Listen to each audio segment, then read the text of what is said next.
Oh, did you? Hey, good morning, everybody. Where did Jimmy go? He was here and now he's gone. He'll be back. Jimmy, you're gone. Please come back. Hi, everybody. Happy day. Happy Tuesday. Another day in paradise, a hot paradise at that. And the Golden Knights won last night. And little Max back there is so happy. If you didn't hear me yesterday, Kane gave me Max for my birthday a couple years ago. And I think it was 2018, Kane. And I have been using it all the time for different occasions. My little Rocky used to be there on my little pet talks, and Rocky and Max would talk. But anyway, good to see everybody today. I think Jimmy will be back. In the meantime, let's see what's going on today. Oh dear, what happened? There we are. Yeah, what's going on today? Today is the 15th. Let me put yesterday away. Okay, I do these stats every day, and I do see subtle changes in the trends, and we talked about that a little bit yesterday. We have 19.6 or 20 days of inventory, really, which isn't bad. See, let me hide that. Maybe Jimmy will come back. I'm going to get rid of that. Yeah, maybe that'll help him come back. I don't know what happened to him. Jimmy. Okay. Anyway, let's talk about this before, and maybe Jimmy will get back here. I'm going to scooch over a little bit. I know you won't be able to see Max as well, but I'm not comfortable. Okay. We listed 103 homes yesterday, which is a wonderful thing. And let's see, we put 139 under contract. That's always good. That means agents are making money. We closed 101. Now our average daily closings this month so far, half through the month, is 135 closings a day. And, that does include Saturdays and Sundays. So, but I mean, it's awesome that we're able to do that. And we listed, of that 103 homes that we listed yesterday, 60 of them were single family homes under 400,000. And so of the 103, 60% were single family homes under 400,000, which is pretty much our median, our target market right now. And let's see what else is going on here. We have 707 sales in the $1 million category, and that's year to date. And we always say all of last year we did 618. So we are 14% ahead of last year. And it's just 5 months and a half into the year. So I see that number is probably going to jump up there pretty quickly. And we'll see how it does. I think it's going to hit 1,000 easily. What do you think? I think it's going to hit 1,000. And why are people buying? Because you can buy your medium priced home for $1,697 a month, principal and interest. And if you know anything about the rental market is just about right there too. And so why wouldn't you want to build equity for yourself instead of for someone else? And I know I have a property management company, and but we do need renters. I mean, we do need people that aren't ready to buy yet. So there's always a need for the investors and the renters. But if you don't want to rent anymore and you want to start building your own equity, please buy a home. Buy a home. That's the best hedge against, inflation is rampant right now. And if you listen to the news, they're I don't know what it's going to do, if it's going to hinder or help the stock market, because prices go up. I mean, it's inflation to us because the prices go up because the cost of labor remains the same. The cost of lumber remains the same or goes up. So the cost of goods, there's Jimmy. Jimmy's back. Jimmy's back. Let me find him. There you are. You left me. Oh, what happened? Welcome back. Welcome back. Thanks. I was just saying that, buying a home, $1,697 for the medium price home, principal and interest. What a great hedge against inflation. And that's all you hear about, Jimmy, right now is the inflation. And I'm just telling everybody what inflation means is that the cost of goods go up and they remain the same because, they have to continue to pay people to buy lumber, their cost of goods doesn't go down. And so we have to pay more money. Well, there's a lot of dynamics that are behind the scenes that people don't see. Lowe's and Home Depot apparently just announced they're buying their own container ships because they can't get their stuff from overseas. The cost of shipping stuff overseas is like quadrupled or quintupled. And they said, hell, we better buy our own ships, because even if we're willing to pay the difference in price, we can't get the stuff. The line to get on the boat is a year long or whatever. So there's going to be, we're not out of this funk yet from the pandemic by any means. If you don't buy a house right now, you might not be able to in a year from now. You might not be able to. Right. Yeah, that's really a good point, because people say, oh my gosh, I don't want to buy now, the prices are rising. Well, they're not going to go down, especially with inflation. And I don't think people understand that. And I know that realtors are not economists, but you kind of do have to do some homework and know that how to tell that story. Right. If they don't do something now, they might not get to later.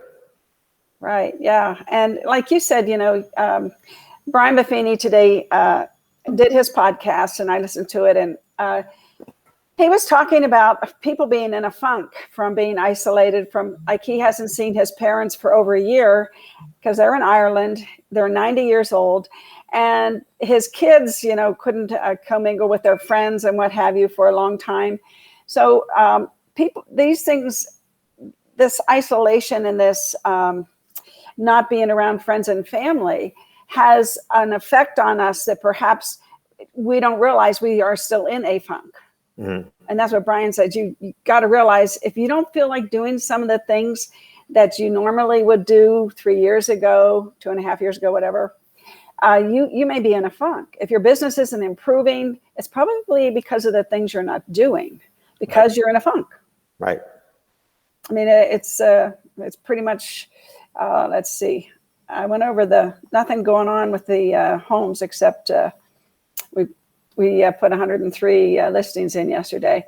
Brian Buffini talked about this. Success is the tip of an iceberg, and what's underneath it is all the things that we do as realtors. We have sacrifices, we have disappointments, we have doubts, we have failures, and I'm picking out the bad things and the risk, and all of this sometimes overtakes the good things. The hard work you're doing, the persistence, the good struggles, the good habits, the actions you're taking. But sometimes this gets out of balance. Right. And I think that when I see that, do I have it? Hang on here. Let me see if I have it. Oh, please. I think I've got too many things. Talk for a second. I want to go get this chart here. It's easier not to do this stuff than it is to do it. So it takes effort, and it takes energy to make that effort. And if you're not getting enough rest, if you're not getting enough social connection, those things both rob you of energy. If you're not seeing enough people, you think you're doing okay because you're all by yourself. Being all by yourself is not that's not how human beings are wired. Everyone needs a certain amount of connection. The phrase is, some assembly is required. And you and I have a class the other day. There were 74 people on Zoom and 20 in the class. And I'm convicted the 20 in class got more out of it than the 74 on Zoom. Oh, absolutely. Yeah. So I wanted to bring this up for just a second when I was talking about the stats. If you look at Ivan Shear, now we know that the $1 million market is just going bananas. And he is, when it comes to volume, he's number one. Mm-hmm. Fantastic, right? His price point is 2.3 million. That's not too bad. But Jimmy, look at who's number 2, 3, and 4. The iBuyers, the interlopers, and look at the volumes that they're doing. I mean, it's just amazing to me. Now, number 5 is Ernstein. Is that how he's Ernstone? And he's at his price point is 3.2 million. So, but when you get down to where, let's say number 7, his price point is 483, which is more of the normal. So the top 6 are doing most of the volume, and either with $1 million price points, or there are interlopers taking our business from us. Mm-hmm. And I think that we really need to pay attention to this. And the way we pay attention is to start perhaps refining our business a little bit, and I know this business is hard. I have a little graph here, the day in the life of a realtor. Hey, good morning. How's it going? Good. How you doing? Jimmy. So it says, this is the day in the life of a realtor. I'm excited. And this is hard. And then it's working. And then I messed up and give up the good for the great. And then I think I'm going bankrupt. Oh my God. And then the good, I don't know why I get so down on myself. And then all of a sudden I was wrong. I suck. And then, wait a second, my life is great. I mean, this is probably the life of an entrepreneur. Yeah. Right.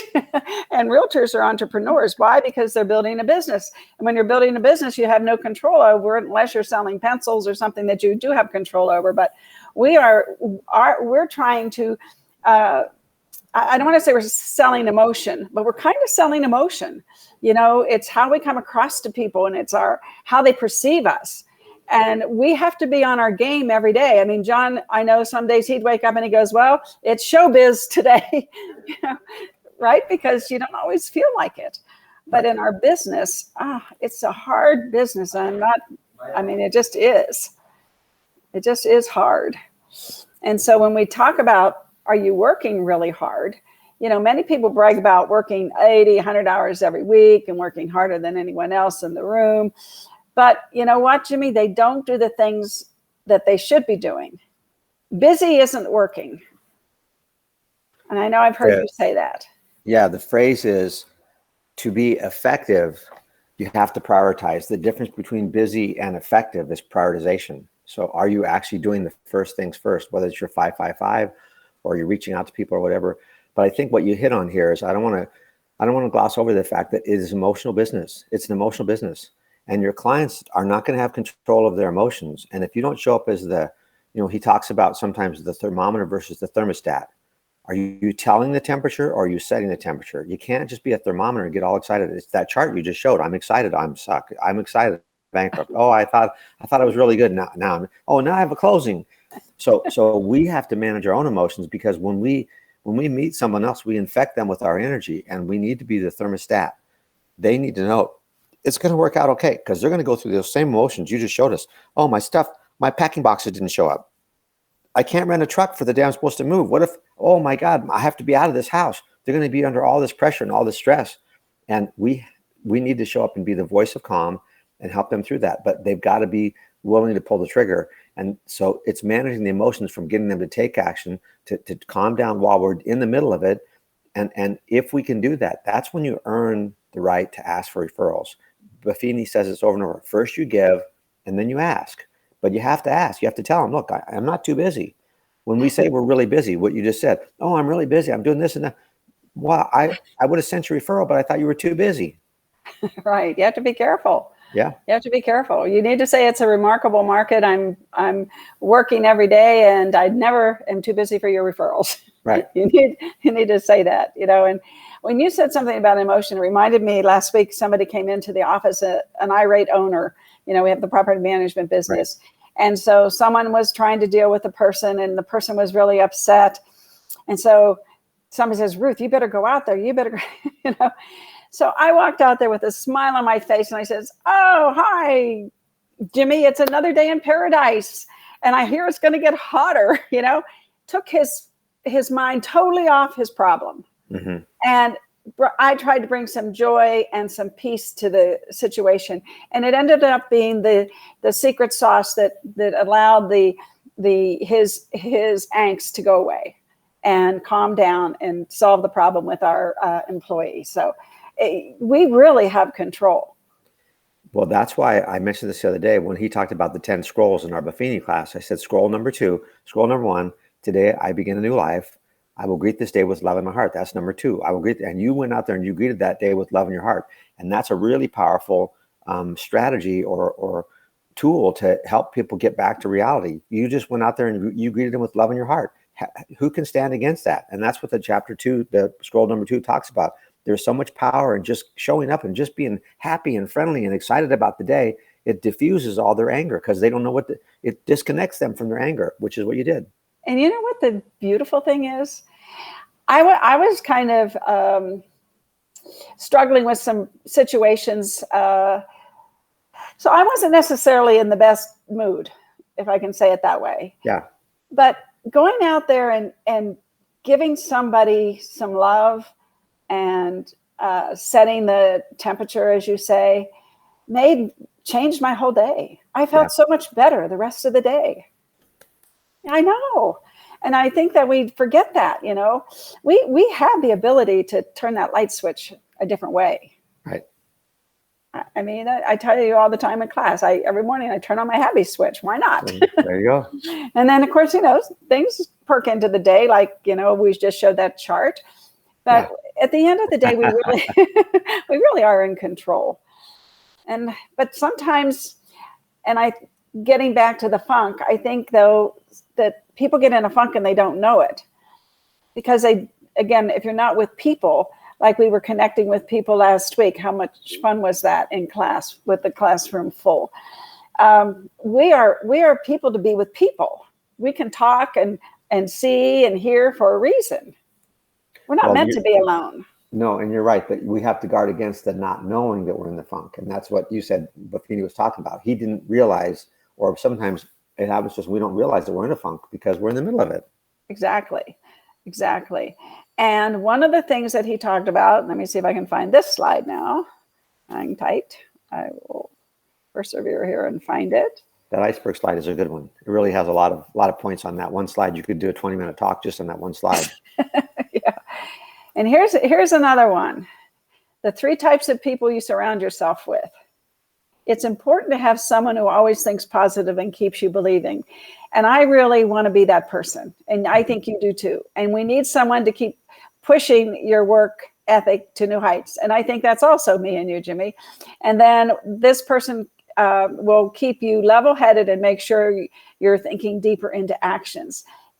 564 shows ago, when I decided to do this, I decided to do this to help people. And then when you joined me over 300 shows ago, can you believe it? No. Yes. I mean, I like surrounding myself with you. You know, I light up when I see you in the room. Thanks. I appreciate Jimmy that. Digg is here, you know, because you're such an inspiration. And I don't even know that you know that. Well, thanks. People love to be around you. And it's important that people understand who makes them feel good, who makes them work harder, who makes them become, you know, the dreamer and have a positive attitude, and then who makes them real, who makes them realize that you need to work. It's not a job, it's building a business. And I think that, you know, over the days and the year, over a year now that we've been doing this, Jimmy, I hope that we've made a difference in people's lives. Well, and I think that, as you can see, there's 3 personality types here, and we have a tendency to be one of those 3. And so we need to be careful that we don't surround ourselves with everybody just like us, that we bring some people in our life that are, you know, the doer, the hard worker, or the one that says, you know what, let's not get too excited here. Let's look at the real facts here, the realist and statistics and what's going on in the world. It's because if you don't look ahead, I mean, you're missing a big piece of what people hope that you're going to bring to them. They trust you to look ahead. You're supposed to be the professional. That means you're supposed to be forecasting and looking forward and seeing, our price is going to go down. No, our price is going to go up. Yeah. How come? Because of these reasons. Here's the reasons why we say this. Right. Yeah. So I thought this slide was really interesting, and we need to surround ourselves with people that help us and bring us up. You know, I think that's one of the biggest things that attracted me to John, was he was so different than me, you know, so he's just a charmer, you know, he just loves life and just a charmer. And I'm grateful that I met somebody that was different than me. Well, you can feel it when he walks in the room too. The energy that he brings when he walks in the room, everybody just calms down. Oh, John's here. Oh, John's here. And they know that he's just going to be so pleasant and so friendly and just so engaging, and just, he carries a lot of energy. Yes. And with a, what do they say? With a big stick. What's that saying? Talk softly, but carry a big stick. And that's the way he is. Yeah. Yeah. Everybody loves him. And Buffini says, a dream written down with a date becomes a goal. A goal broken down into steps becomes a plan. And a plan backed by action makes your dreams come true. You got this. And Brian Buffini admitted today that he has been in a funk. He has never worked so hard and never felt so much in a funk in his entire life. And he's 53 years old. And one of the things that he did is he looked at Phil Mickelson. The turning point in his funk, everybody, was when Phil Mickelson won the championship a couple of weeks ago. And he said, you know, if someone my age can turn their life around, because I guess Phil hasn't won that championship for 15, 16 years. So Brian said, I dug into what he's done, what he's changed. Why did he all of a sudden emerge again? And he said he changed the way he ate. He's changed his exercise routine. He went on a fast for 36 hours every week. He lost 17 pounds. He worked on parts of his body that he hadn't been working on. And he started reading books about having a positive attitude. And so Brian Buffini says, that's what I'm doing. And it's changing the way I think. I think I'm out of my funk. I now have written down some goals that were just dreams. Now they're goals. And he says, and I'm going to change the rest of my life. And he says, it's because I realized I was in a funk. Mm-hmm. And the way to get out of it was to do that. Right. Take action. The right action. Mm-hmm. Yeah. And be around the right people. Right. And look up to the right people. Like he felt that, a golf champion who turned his life around and was able to do that Brian Buffini could do the same thing. Well, and I'm reading one of Tim Ferriss's books, and it talks about a young man in there that was born a quadruple amputee. He was born without arms below. Yeah. Well, there's another one called Tribe of Mentors. Oh, okay. And it's in the Tribe of Mentors book. Uh-huh. And this young man, he didn't have any arms below his elbows. He had no legs below his knees. Quadruple. There's sometimes people born without a limb fully formed. He had 4 that were gone. And his dad said, I'm just going to treat him like a kid. Let him do whatever. He wanted to go out for wrestling. So his dad let him go out for wrestling. He lost his first 35 matches because he had no arms and no legs. But then they kept going. He kept going. 35 in a row he lost. The next year he went out for varsity. He won 37 varsity matches. 37. Oh, my goodness. He figured out they knew how to keep him away. They just hold his head, and that would keep them away. So he started acting like he was in trouble, and he played like play dead. And then they tried to pin him, and then he'd get him. He'd play dead, then they'd get him. Oh, 37 matches he won as a varsity wrestler. And his coach said, anytime some athlete wants to tell him how I'm working so hard, you're not working so hard. Look at this guy. Right. Yeah, exactly. And Phil Mickelson is an inspiration for Buffini. Yes, yes. And Buffini says that one of the things that he realized is that we have to get our systems right. And he says, I have all these hundreds of coaches that have been, talking about tactics and strategies and systems. And he said, and it's my company and my system wasn't right. Mm-hmm. And he says, of course, we all believe in his system because we've seen it work. We know it works. That's why we teach it. And it's win the day. Well, systems can get so consistent that they become boring. It's Mm-hmm. routine. I'm doing this routine. I'm doing this routine. And too much routine, that's part of what puts you in a funk. Too much routine. There's got to be a balance between routine and you're going to California this weekend, right? Yes, yeah. So, I mean, even if it's just for, other reasons than just go to have fun, you're doing some other stuff while you're there. Right. But you're getting out of town. Yes. Even just driving 4 hours to California, that's a break in the routine. Yes, and I love that drive too. I love it. And I usually, sometimes I read, like I might read this book to John, but now with our new car, we can also listen to books. So I might save my voice and we'll listen to the books. I just love to read because when I read out loud, especially, I really hear what I'm reading. Right. Yeah. And it inspires whoever you're reading to as well. Yes. So you both, and then now you have a conversation about, 6-page excerpt. The next thing you know, you guys are really just totally immersed in the whole conversation. Yeah, it's really good. I saw a funny movie called 1,000 Words with Eddie Murphy over the weekend. And it's really interesting because he's an advertising agent and he markets books that people write, right? So I guess there's another name for it. book agency or whatever. But anyway, so this fella that he sees on social media and everywhere, he's got thousands and thousands of followers, and everybody loves this guy. So Eddie Murphy goes to where he has his classes, and his classes end up being meditation classes and things like that. Not necessarily exciting stuff. All right. So Eddie Murphy gets involved with him, and he says he wants to market his book. And he says, fine, that's fine. And he says he'll pay Eddie Murphy $200,000 or whatever it is to do it. Well, finally, he delivers the book, and the funny thing is, the book isn't very long. And Eddie Murphy has all these books on his desk, and his assistant says to him, Eddie, do you read all these books? He goes, no, I read the first 5 pages. I read the last 5 pages, and that's the book, right? He says, that's all you need to know. So the assistant brings this book, right? He says, it's 5 pages. So anyway, it's a really good story. John and I had tears in our eyes at the end. Happy tears, though. Yeah. So it's called 1,000 Words with Eddie Murphy, and it's really it's inspirational. Cool. And the inspirational part of it is a little bit about this funk stuff too, because Eddie Murphy was in a funk of just all about the money, and it was about what he was saying. That's why it's called 1,000 Words, and not what he was doing. Not showing his wife that he loved him, not showing his new baby that he cared.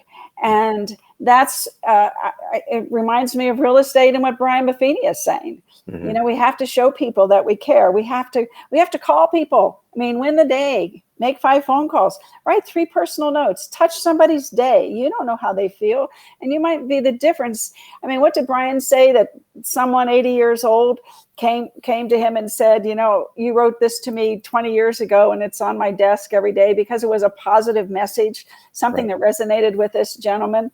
And then, add a person to your database. And the biggest thing about doing that, Jimmy, is go meet somebody, share your happiness with them. Well, and express your gratitude. There's some phrase about gratitude that says, if gratitude is unexpressed, what value is there? You have to tell people, and which you're good at. So you do that a lot. And I think what you just said about writing notes, I have a friend of mine in real estate. He said, you wrote me a note, like you said, like 20 years ago. He said, I still have it on my desk. It hit him at the right time. Yes. And so it makes such a difference. It just, Greeley left our company to go to somewhere else. And I said, Greeley, it's okay. My door's always open. I still love you. I want you to be happy. And she wrote me the sweetest note, and she wrote John a note. It means so much. I know. Brokers work hard, don't we, Jimmy? It's nice when somebody says, thank you for everything you did for me, and I'll always keep you in my heart and prayers, and I think I'm making the right decision for me. And I really appreciated that. Yeah. Well, some people leave too because they're being felt like somebody's trying to hold them accountable. And if they don't want to be held accountable, maybe it's not the right environment for them. Exactly. No, that's a very good point. Yeah. Not everybody wants to be held accountable. That's for sure. And then, I don't know, I think if you just take this chart and you just do these things, you might just start doing it, maybe just to create the habit. Maybe you don't feel it in your heart yet, but I think once you start doing these things, you're going to feel better inside, because you're going to see that you're mapping your success. And I have this one last thing to show everybody. And to that point, where is it? Here it is. People lose because they want things fast, and life is long. I told you I have 17,000 days left to be 120. And so I'm still picking through I'm the bottom one. I'm still picking. I'm not going to ever give up. You have the bottom is right there. They're right there. They're right at the point where the diamonds are. Where the diamonds are. Yes. And so I think this is a really good cartoon. And unless you have something else to say, that was my rant on funk. No, I think we have Buffini on Friday, and you're not going to be there, so you're not going to know who made their 5 video texts. No, I'm not. But you're gonna take notes. I'm gonna find out, and I think Hannah's gonna be in today, and I'm gonna make sure she's got her 5, and Michael has his 5, and I have my 5. That's my mission for today, is get the 5 video texts sent done. That's that. I don't want to wait till Friday morning to try to get that assignment done. Right. And then we had a class scheduled for tomorrow, but Jack Lindbergh is not going to be in town. So we rescheduled it for July the 12th. But Jimmy, you do have a great ethics class, called The Procuring Cause and Show Me the Money. I love that class. And we haven't had that class since September. Wow. I can't believe it. Yeah. So everybody sign up at be.vegas and join us in the classroom. You get free lunch. It's 10 to 1, 8400 West Sahara. And then if you can't join us, Zoom and join us. Right. We're still Zooming. We're still Zooming. Just to that point, I went on Key because I'm going to take a class from Key for property management. And they're Zooming all the way through the end of October. So I feel that they might know something. Yeah, that's what I had heard, that they would do it through October. I heard that. And I'm going to call Lee Barrett today and ask him if that's true. Yeah. Maybe he knows. Well, I personally think, Jimmy, that they might even extend it because they extended the hours. I'm hoping that's their logic because, we'll still get people in the class, but there's some people that need the education. And if they're taking more education because they can do it from home, maybe that's not such a bad thing. I know there's different ways to look at it, but. Yeah, there's no doubt that Zoom is a good platform. I mean, how much training do you get on Zoom yourself? You're on these podcasts and these video things. And you and I mean, you get to see Gary Vee on Zoom, you get to see Tom Ferry on Zoom, and Brian Buffini did a podcast. These guys they're using the electronic medium. So there's nothing wrong with that. It doesn't replace the connection. So you have to have both. Yeah, you do. Fruits and vegetables. Fruits and vegetables. That's a good way to put it. So will we see you tomorrow? Not tomorrow, but I think Friday. Well, Friday, maybe you and Kane can do it. Right. Yeah. That's what you told me. Me and Kane. Yeah. Me and Kane. That'd be super. But I'll see you Thursday and we'll get it all set up. Okay. Okay, everybody. We love you. Have a great day.